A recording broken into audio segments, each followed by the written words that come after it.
Inhaling and exhaling, yin and yang, Han Solo and Chewie, collective exhaustion, and mutual exclusivity.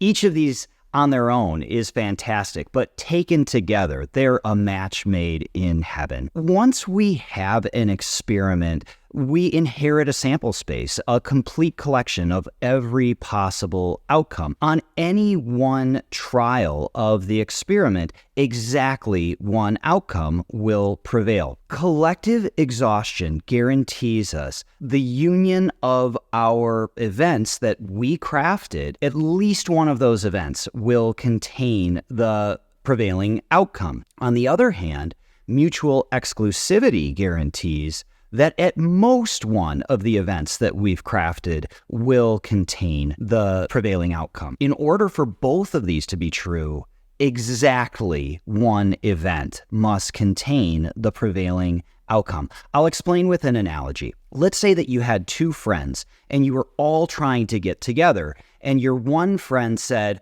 "I can get together anytime Saturday or later." And your other friend said, "I can get together anytime Saturday or earlier." It looks like you're getting together Saturday, right?